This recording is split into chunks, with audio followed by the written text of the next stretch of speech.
minute donc lisu likolo ya lisu likolo ya lisu omoni na Bible na Deutéronome apeki salo babondima étranger na mboka na bino parce que bato wana ntango bayaka na mboka na biso objectif ezalaka baélimine bavue bana ya mboka parce que bamoni ke bavue bana mboka basoutenir ndeko na bango 100% mwana ya mboka il faut baélimine bango idepesa viva. Alors chemin de fer wana il faut faciliter yo olobaka tozaka na mbisi mais toliaka ngo te ide pesa viva la Tanganyika eza musika po mbisi elongwa kuna est-ce que en fait même rabakilo ebele ide pesa viva il faut que là ya chemin de c'est là ba information ba bitango ba chemin de fer wana ko sala donc faciliter ko komelo ko pamba donc vite azobeta match na Goma osuite inde na Goma match si na zombu na Goma sombi pa ipa yango manyema subi na Kafumbale ide pesa viva. C'est devenu avant que Kabila vienne, il a pris la fleur. Il y a présence arrivée à Simbibo. Kabila a suscité. Bon, tout le Kanyama, pourquoi il avait salué le président Félix? Tu sais que il est resté vivant. Et aujourd'hui, la même chose que le vieux Etienne a fait, Félix l'a fait aujourd'hui. Humilier Kagame. Comme ça, Kagame chauffé. Abeta Kagame Libosa Batunion Sibalobi. Si le Congo est menacé, ce sont nos voisins. Qui était à gauche, à droite? Kagame, il était assis.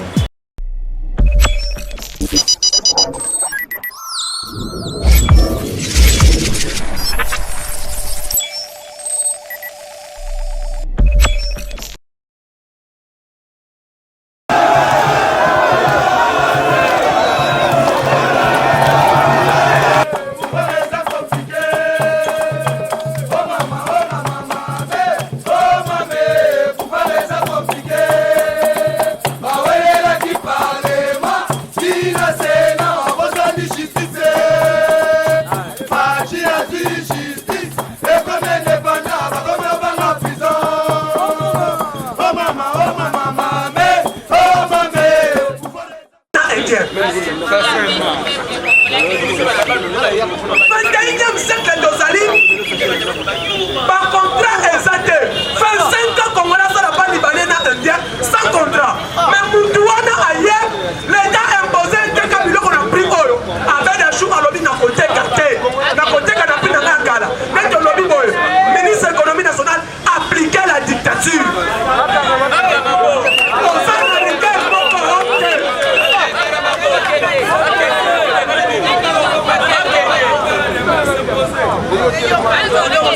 Monsieur le ministre de l'économie, ça la démarre au Salaki, dans la société d'aviation, au comédie, on a 5 heures, on voit une réalité.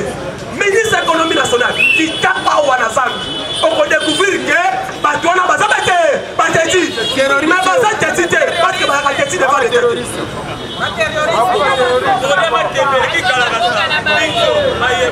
Il est best viva. Il est best viva. Il est best viva. Viva, viva, viva. Félix de l'État ne peut pas être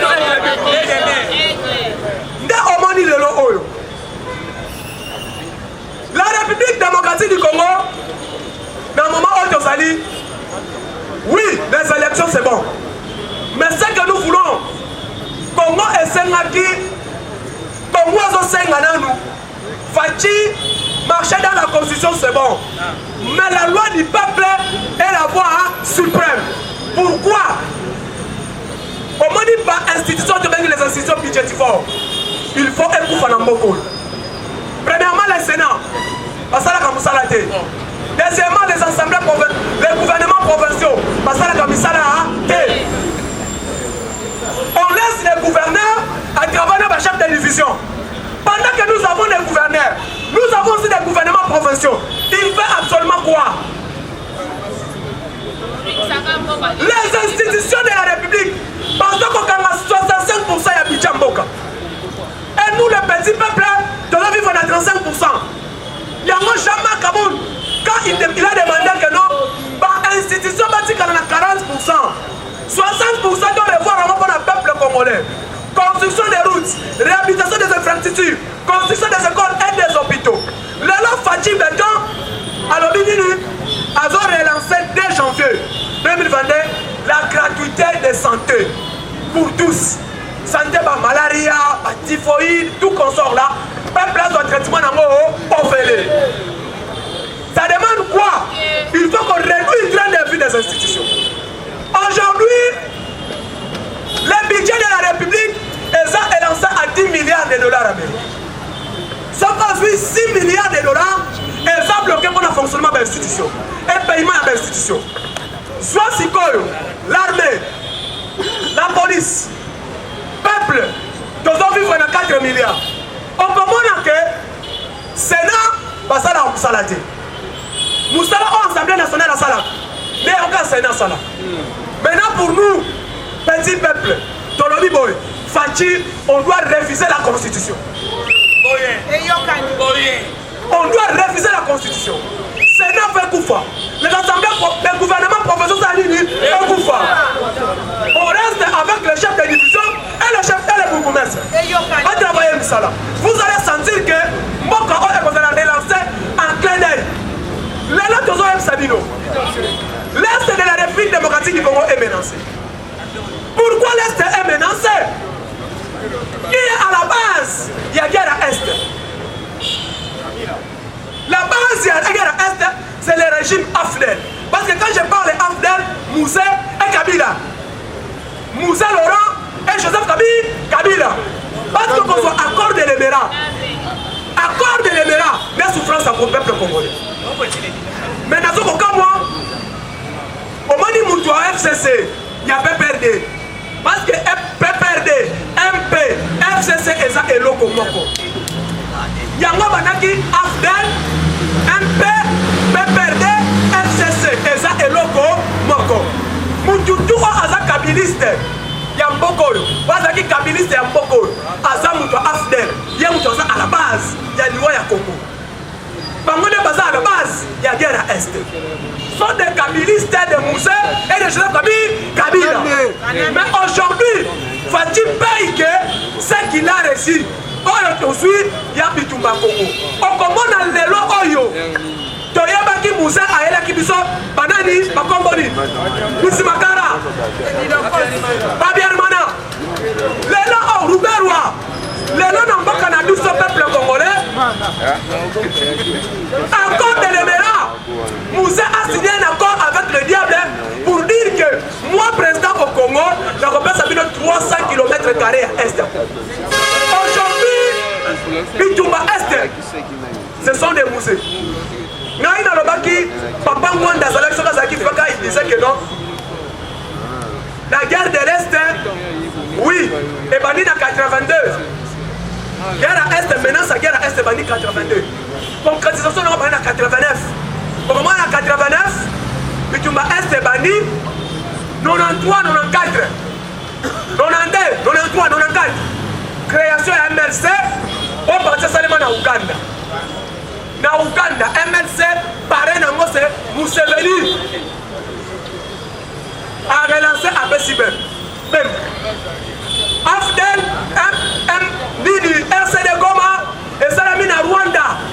Pareil, Mwanani, Kagame. Objectif Nabango et Zalaki, récupérer Est. Pas diriger Bafanda. Aujourd'hui, le Congo est menacé par les Tutsis, les Ema et les Lendo. Dans le peuple congolais. Quand les Ema et les Lendo, par exemple, dans l'Est, Joseph Kabila côté la banane. Qui c'est ma banane? Quand les Banyamulenge et les peuples autochtones à Congo, par exemple, dans l'Est, Roubert à côté la banane. Aujourd'hui, Kabila a continué à Mororo au Congo. Aujourd'hui, Joseph Kabila a signé encore. A signé accord, il y a M23.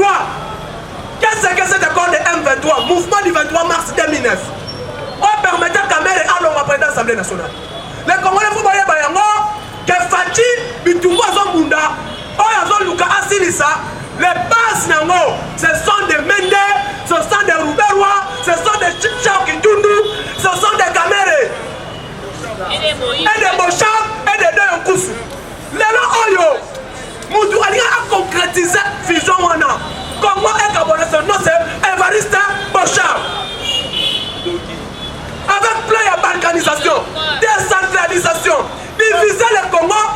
26 provinces. N'est pas dans la lobby boy. La vision Oyanga. Fachi, élection, non. Allez-y, réviser la constitution. Il faut qu'on bombe une institution décentralisée. Il faut ça la nuit et Koufa. Pour qu'il y ait la paix. Pour qu'il y ait dictature, on va appliquer en haut. Mettez bien la dictature. Au moins toutes les institutions décentralisées. Avant les élections. Et qu'on permette la biseau. Dialogue entre les Kassaïens. Parce que le tribalisme continue même dans ma province. Batubana Kabila, Baliki Batubati na Sankouté. C'est simple ya Kabila. Batubazali. Na Otwele, Baliki Batubazwelete. Pourquoi division Kabila Salaki? Batubazana Lolaba, Baliki Batubokatangate. Division Kabila. Faut qu'on Yango. Il faut qu'on Yango. Yango Tolobi. Donc on tient pétition et les Kakongo Mobimba. Tolingi élection, oui, mais avant d'abord, qu'on bombe toutes les institutions décentralisées. Et qu'on permette le biseau de l'Eba, Nani Asa Congolais, Nani Asa Té. Il y a Omoni. Il faut qu'on soutenir Loya Tchani. Il faut diriger comme face à des pères et des mères congolais. Soyez Kabila, c'est qui congolais des pères et des mères. On a Kakola Congo dans 26 provinces. Et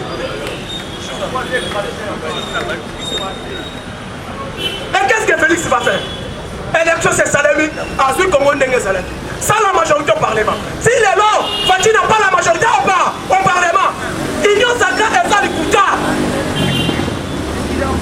Tu as sali Union sacrée, tu as développé le Congo. Mais tu vas dans l'Union sacrée, tu vas dans la visa Moussou. Étranger.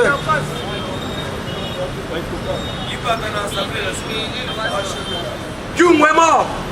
Pas de solution qui m'a fait la maladie. Babi sabiso ki mwa kufi na maladi ni Muyambo ye wana maladi babi sabiso maladi ya mweza ni le plan de Rwanda, le plan de Tuchi, peuple congolais n'a pas savoir le logo yeba yango. Il est best FIFA. Il est best FIFA. Parlement de vous état de loi union sacrée FIFA. Viva, viva, viva. Tu sais quel est le plan de Rwanda au Congo? Le Rwanda a un plan et les étrangers. La communauté internationale travaille pour leurs intérêts. Quand il n'y a pas leurs intérêts, il faut soutenir l'autre. Le plan de Rwanda et le peuple Tutsi, le peuple bazana ma bébé. Objectif de la banque est quand vous voyez le Congo, Bakoutani et Tshisekedi Azam. Quel est le plan de Kagame? Il faut qu'on élimine tous les gens intelligents du Congo. On va dans l'histoire de la RDC. Premier plan là-bas. Ceux qui ont mis tous les gens intelligents. On va dans un plan, par exemple, l'histoire du Congo. Donc on a facilité, il y a qu'on dirige. Les lois de Kata Kinshasa, on a des bourgmestres étrangers. Dans Kata Kinshasa, on a des chefs du quartier étrangers. Je peux citer un exemple. Jantili Asali, association de chefs de quartier. Pas soutenir une vision, qu'il y a un Moussala Malamu, Mokeza Kobonga, Nyos de Samalam. Yebi Sangayo, chef du quartier, oh, on a changé de service. Pas ça, pas congolais. Est-ce que, yo, mon chef du quartier, on a senti que l'homme qui tient ça Malamu. Allez-y, dans le secteur du transport. C'est grave. Parce que tu vas prendre la chambre, on va souffrir. C'est grave. Est-ce que Chantini Mobile a son mon acteur, son mon acteur? Général Kassomo, son mon acteur, mon acteur. Transport des Andou à Tchangou, 4 000 francs. Et comme il doit foutre à 4 000, pourquoi mananda? Il y a des salons qui ont abîmé à 10 000. À foutre transport 4 000.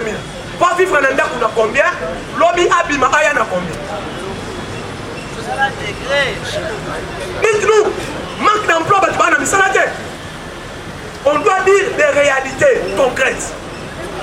Moutou abîmé à 10 000. Transport à foutu 4 000.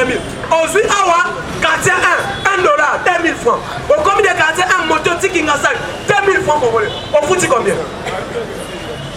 C'est grave. Yebi Sangaï, ministre des Transports, Azatou Azati. Mokoso, Azatou Azati. Chériba, ok, nous sommes en train de monter. Yebi Sangaï, ministre infrastructure. Pour Asa la Banzela, rapidement secondaire. Des routes secondaires. Quand on permet que ce soit un bouteillage, ça, Moutoua Zonzela Hall. Azad ou Azadi. Donc, c'est ça qui est idée. Pour déclencher boulevard Lumumba, il faut qu'on crée aussi Sanzela Kulumba. Relancer train à 10 millions de dollars américains. On voit ici Nzela à train. Pour créer Nzela, c'est comment pour bimi de la paix. Deuxième point, Mathieu tout le bimi Kouna. Pour déclencher boulevard. Parce que quand la route est même vous les politiciens, vous êtes en insécurité. Pas dit que vous n'avez qu'à boulevard Wana. Posez l'insécurité. Il faut qu'il y ait même 4 ou 5 routes qui amènent vers l'aéroport. Mais il y a du Sangaï, Playa Chantilly et Zanine. Chantilly Ngobila, il ne connaît absolument rien. Parce que c'est lui le chef, c'est lui le numéro 1, le citoyen de la ville. C'est Ngobila, mais absolument rien. Héros à Zolala. Ah, c'est la 11h à Béli Bombay à la Lina.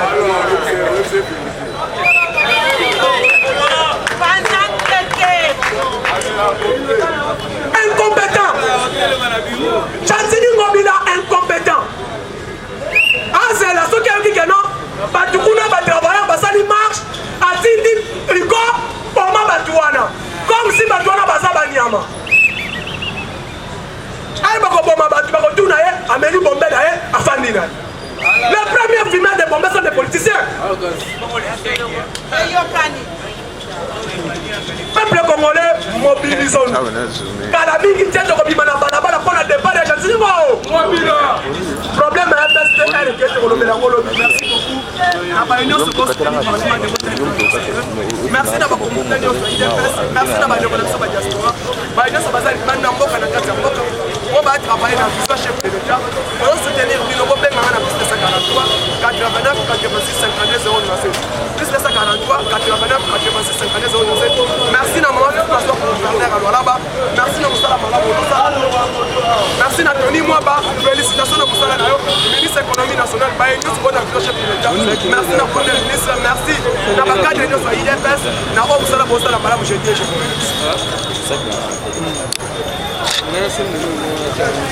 Pesa viva yo okomona doyen lokola Gabuya Ikyungu na mwana bakufi kaka na ekara une semaine. Pe selon ba information lobby tozui Muyambo waza évacuer liba. Il de pesa viva. Pourquoi kaka batu oyo bazo bimisa position na ba soutenir chef de l'État na 2023 kaka batu wana bazo limner bango. Donc eza clarité il de pesa viva.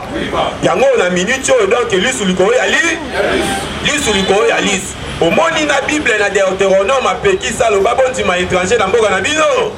Parce que batu wana tangu bayaka na mboka na biso objectif ezaka ba éliminer ba fwe bana yambo. Parce que ba moni ki ba fwe bana mboka ba soutenir ndeko na bango 100% mwana ya mboka il faut ba éliminer bango. Il est pas ça viva.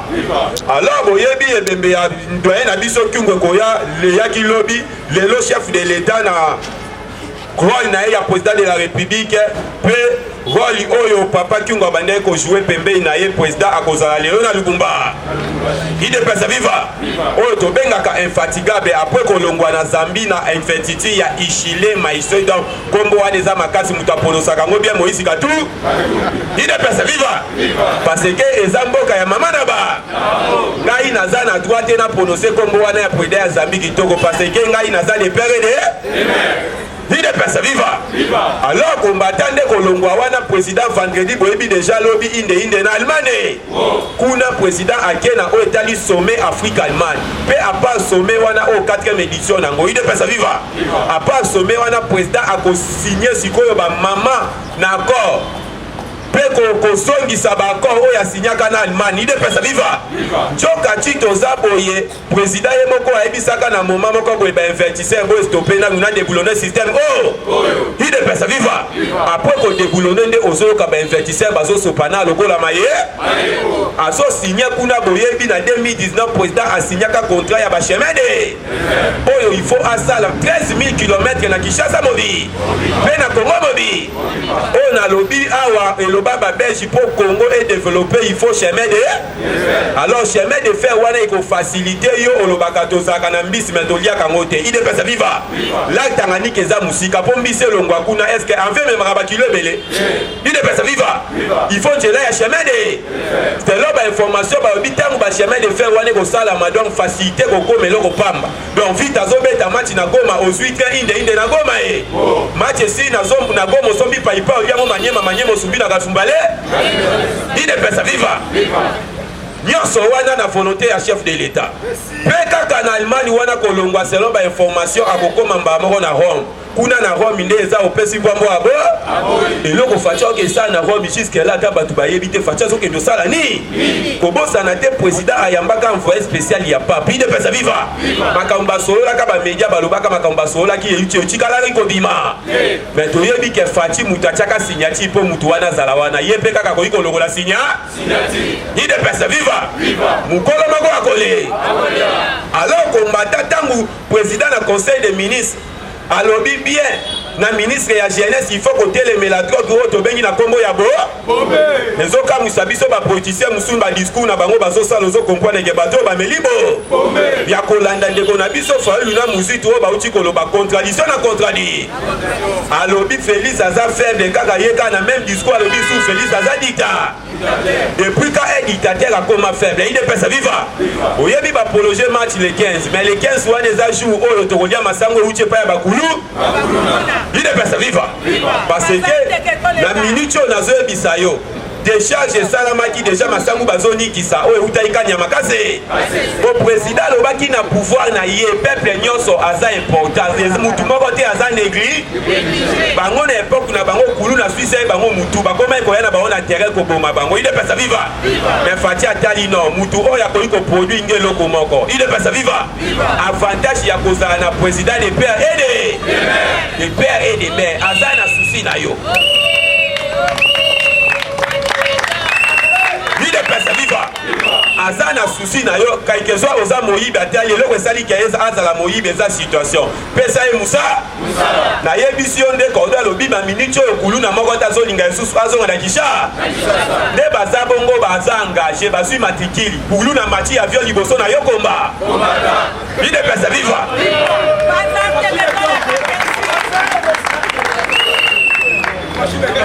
ide pesa viva pour au mona avantage ya kozala na président za na souci parce que atalaki kokota na pouvoir tango bandi kotia pavillon 8 ya makala peinture bandeko wana bazoseka babio eza buzo banjoka bandi kotiela ba lelo prison ya makala eza sous prison ya ba pauvreté comme prison ya pepe ya bato amine soko ke kuna okota ba ministre okokuta ba DG okokuta ba gouvernement prison wana yango moni bakomi kobenga ngo na minute prison des intellectuels forts parce que soko ke kuna kokamwa français zo beta malokolo za na foi mais kozala compenser na français wana te français ya miyi il est pas viva président yebaki alors il faut qu'on kabola bakulu na wana cravate na bakulu na ya marché oyo énergie bande ko bimisa na marché tichango na bila tala masango ezo bima na vitamine nyo oyo sengote bide pesa viva to yebisaki bango makamnyoso bozo sala na kuku ko bima na bois mwana nkoya zanko jamais okoki ko koisa kaka fati boto baki fatia ko échouer te papa tika biloko nyoso nanda soki eloko moko compliqué ya kimi mbangu na limité abimisi mukanda tie likolo ya me na mukanda ya 800 pages à utiliser kaka 2 pages à pas union sacrée na comment déboulonner un dictateur ça dit ça c'est bé est-ce que troisième page ba ebelo ba bombeli bango ba ko tuna ngu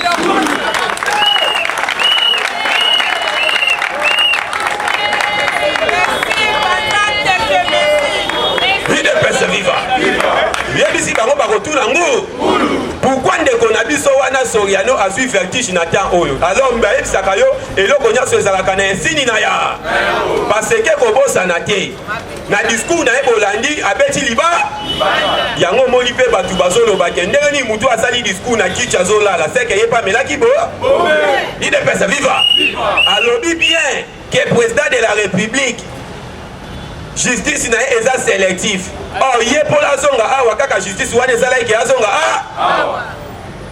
ayaki awa kuti compagnie na MCK ya kokangama babotola yango mais justice ya mboka oyo ezongelaki ye compagnie na ayaki akokuta ade abakondana ye mais bazongelaki dossier aganyaki to aganyaki te mais lelo alobi justice wana eza sélectif bokamwa te nalobaki awa kolanda propos ya batu ya mutu wana olandi ya bafamile olandi ya bakabila ekomi kokoka ide pesa viva yango nalobaki kombata na miniti oyo tozali suliko ya li bandeko wana basali bloc oyo babengi yango union des étrangers pour diriger le Congo ide pesa viva biso mpe tokende élection na candidat moko ya biso bakongolais Fatibe yo sikoyo okanye bakongolais tondima yo ide pesa viva yango moni bazolela na miniti oyo affaire Fati Berton okoya na bilani po bakendaka élection na maloba okolanda bango na badig na bango bazosenga dialogue mais affaire Fati okozela dialogue okohume Fati akosala dialogue na ye na pepe Congo ide pesa viva mois ya septembre oyo tozokota oyo eza opesi mbwangwa abo eza mois ya bange nyonso ata lwa ya Noel tianie kozala likolo ya mesa na mois ya septembre oyo tolobi mkolo wana mobilisation kosala matala kaka eza na badiaspora oyo bazoloba baya kaka mpona kosoutenir lwawa mende kuta lobi ngai mpe na osoutenir yango malgré mwasi na nga aza mundele mwasi bana na nga misusu baza 50-50 me nga nazosoutenir lwawa kolwa wana eza ya individu lwa wana eza yo koyi kokufa me bakoko ya bakoko no bazala dirige te na un étranger ile pesa viva yango moni mukolo wana na yebisi yo kombata mobilisation ezala ya makasi babiso nyonso tokokangama inde na assemblée nationale bango le yanse bazovote biso likolo tozotala bango boye likolo tobengaka na chingiti inde pesa viva oyo akotombola musapiti aza etra inde tokobeta yo te libanda ata oza honorable toakompagne yo na aéroport antile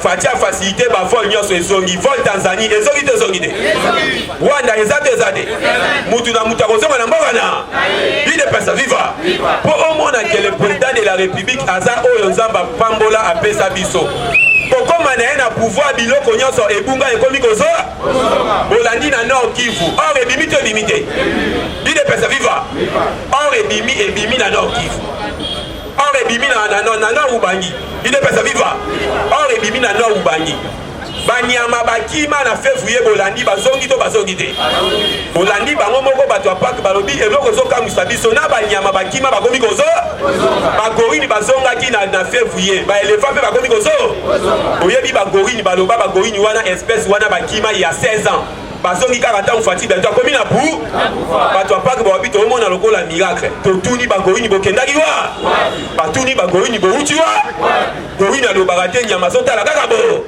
baye kotuna deuxième bouti wa nyama zoloba kaka te moko na bango akomela azosimbaka mbanga nde bakompanaki bakimaki nde mutu amande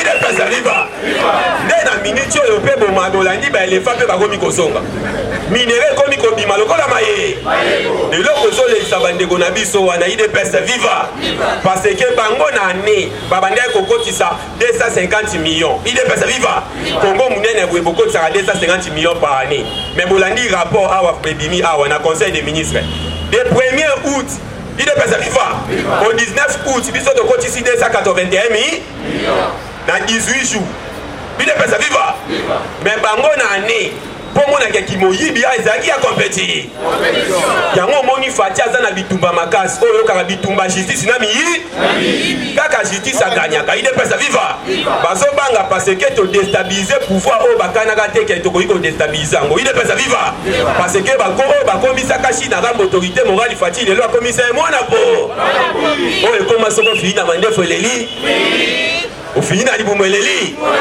merci kombatanga na bilolo. Alors pour la numéro plus 243 82 60 13 538 plus 243 82 60 13 538 la zone si micro et pas Président José petit 5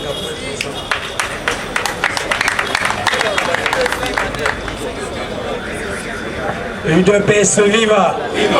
UDPS viva! Parlement État de droit viva! Viva! Viva! Viva!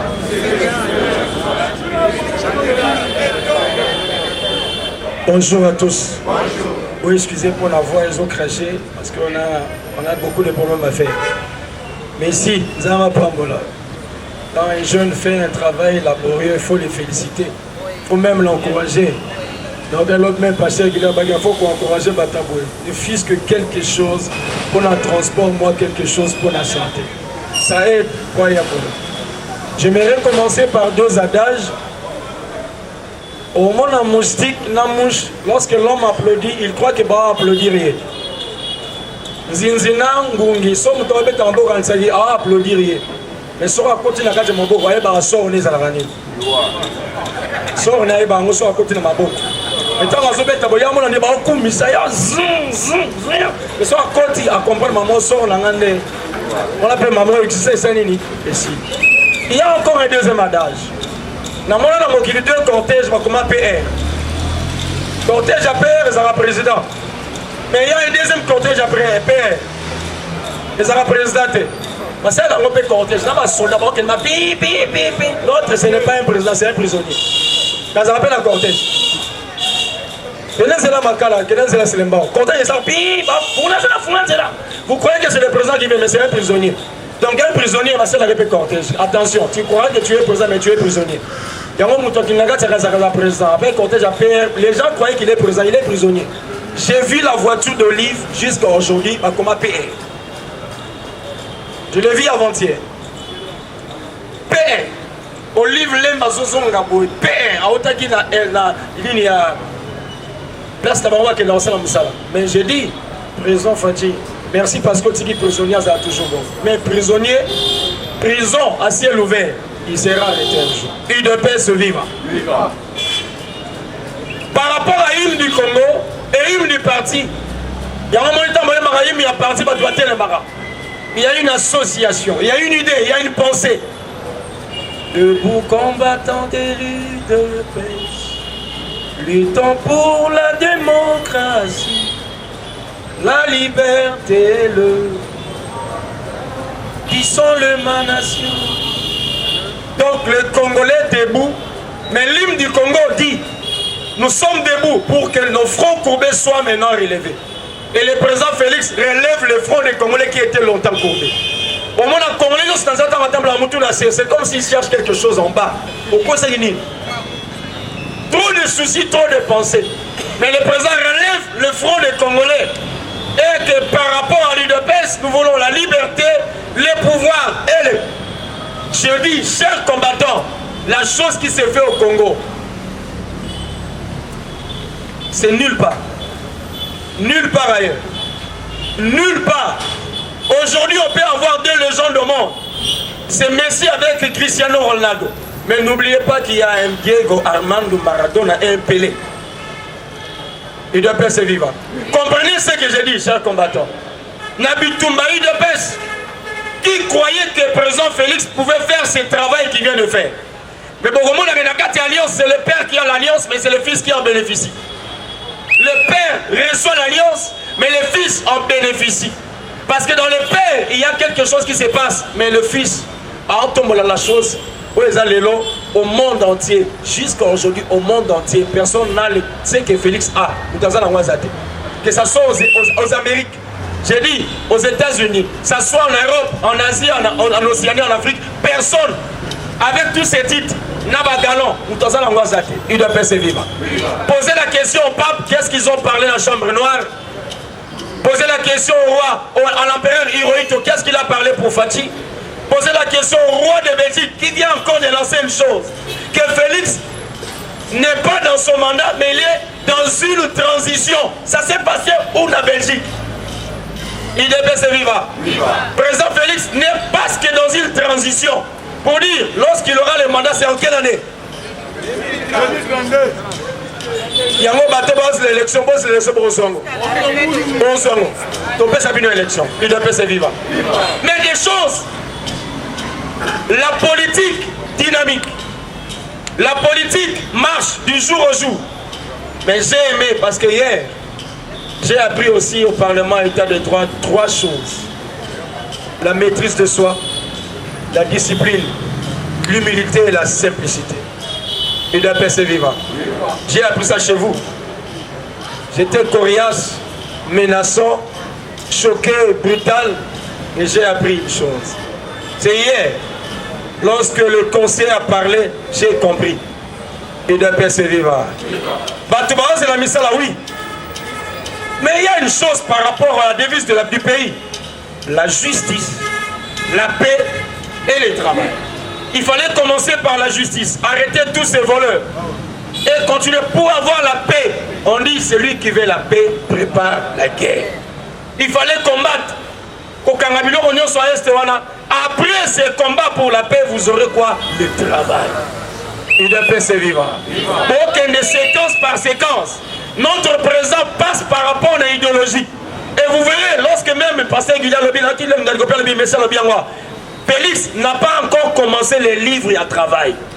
Il est que dans l'introduction. Dans le monde d'introduction, il y a encore un développement pour conclure à la fin. Mais la conclusion est difficile. Parce que les gens ne vont pas maîtriser. Prison Makala et 3 étages. Il y a encore des prisonniers qui doivent être à la prison qui sont encore à l'extérieur. Ils doivent paix se vivre. Donc il y a il croit fuir. Dans le sol de Naï. Mais un assassin. Il était encore en liberté, je dirais provisoire. Combien d'assassins sont encore à la rue? Combien de voleurs sont encore à la rue? Alors que l'UDPS doit combattre les anti-valeurs. l'UDPS vivra. Les combats que nous menons, chers combattants, chers Congolais, on parle du soutien du président Félix. Oui, le président Félix manque de communicateurs. Je dirais oui et non. Parce que par communicateur pour le moment, moi je ne pas communiquer avec ma lame exaltée. Parce que les travaux du président Félix dépassent les mœurs. Il dépasse vivre. Manière de travail, ils ont les que la batubitu, parce que quand le lobby est changé, politique à Félix est dynamique, elle est changée du jour au jour.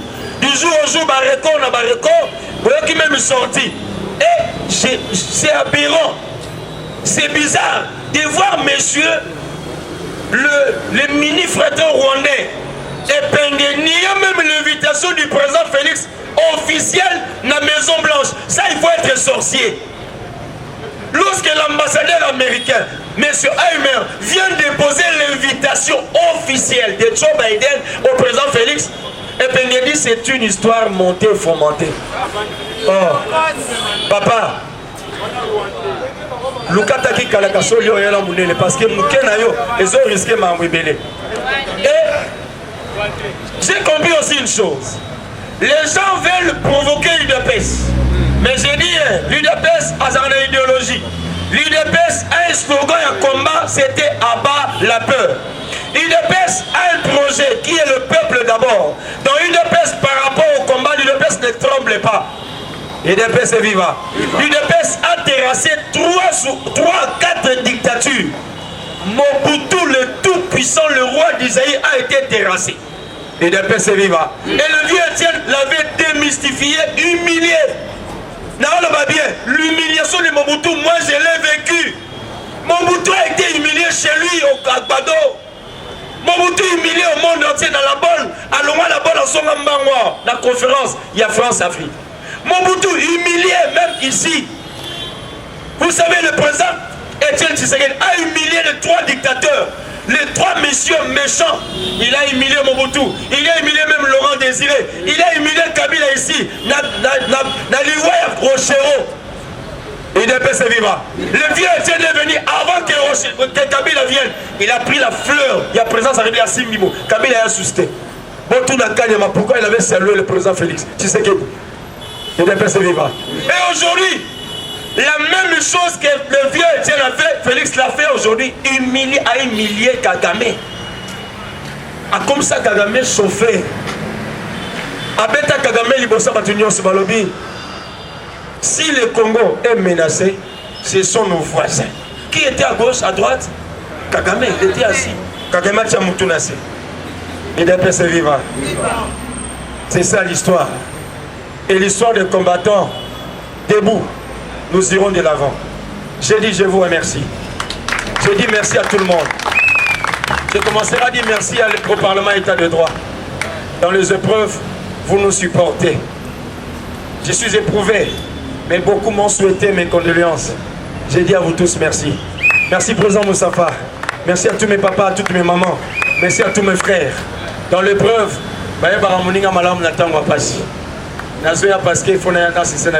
sinon je devais rester à la maison. Mais je viens pour qu'elle se divertir. Quand tu penses à une maman qui t'a hébergé, maman à Colisio, lorsque tu l'as perdue, ça fait mal au cœur. Je n'ai pas vu ma maman parce que ma maman est morte dans la naissance d'Abisso. Nous étions des jumeaux. Et celle qui m'a fait grandir, elle est aussi morte. Je l'ai perdue, mais ce n'est pas la fin du monde. J'ai dit, je vous remercie. Bon courage. Viva! Viva! On peut patienter le petit de moment 5 minutes chaud comme ça. Bonjour à tous. On a lobby, il est au pouvoir aujourd'hui. Donc c'est chaud. Il est au pouvoir chaud. Il est au pouvoir chaud. Il est au pouvoir de. Il est au pouvoir de. Il est au pouvoir de. Et t'as ma voix, on a cassé pour la chambre. Ceux qui prétendent récupérer le pouvoir en 2023, on les a endettés là-bas. IDPS va conserver ce pouvoir de génération en jeu. De génération en jeu. Combattantes et combattants, on ne peut pas nous aider.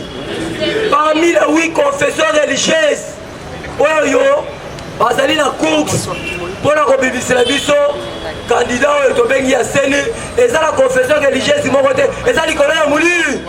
Mais nous avons vite compris des confessions religieuses balingi bazwa peuple congolano yango tolobi boye ECC église catholique ou te les 3 individus ou te Michel et Ambo tolobi boye actuellement Union européenne n'a pas une même